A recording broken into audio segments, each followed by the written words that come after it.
Hi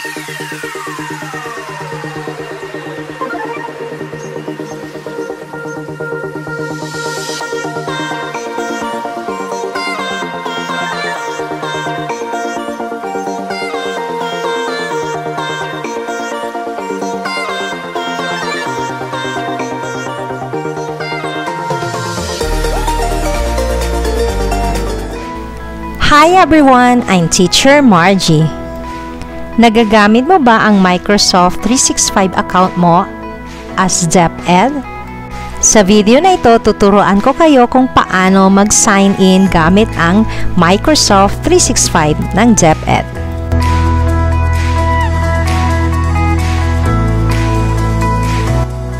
Okay, so let's start. So just type in www.office.com, then press enter. Ayan, so makikita nyo ganyan ang screen na lalabas. So dito sa upper right, yan, kung hindi ka pa naka-sign in, ganyan ang itsura niya na lalabas. Then dito naman, hello Margie, welcome back, kasi makikita nyo nandyan yung pangalan ko kasi nag-sign in ako kanina. So, nag-sign in ako, then sign out. So, you are going to click the sign in para maka-sign in ulit. Ayan. So, i-click natin.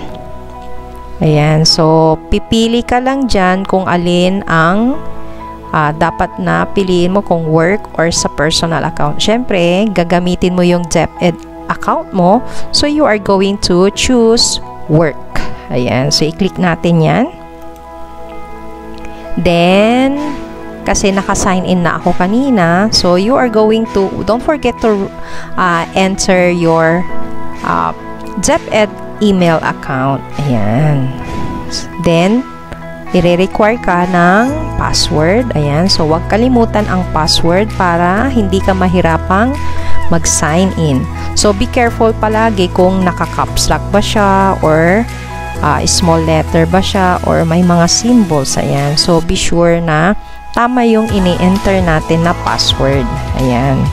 So, after entering the password, then click sign in. Ayan. So, merong tanong ulit, stay signed in? Of course, yes. Just click yes. Ayan. So, kapag mabilis ang iyong internet, mabilis din mag-open ang application, syempre. Ayan, so kapag successful ang sign-in mo, magiging ganito ng screen mo at may mababasa ka na welcome to Microsoft 365, then your name. So, nakalagay dyan. So, personalized talaga. I-greet ka ng Microsoft 365. Ayan. So, ganun lang yung pag-sign in sa iyong Microsoft 365 account. Sana nakatulong itong video na ito para magamit nyo rin ito as lecture sa inyong inset. Maraming salamat!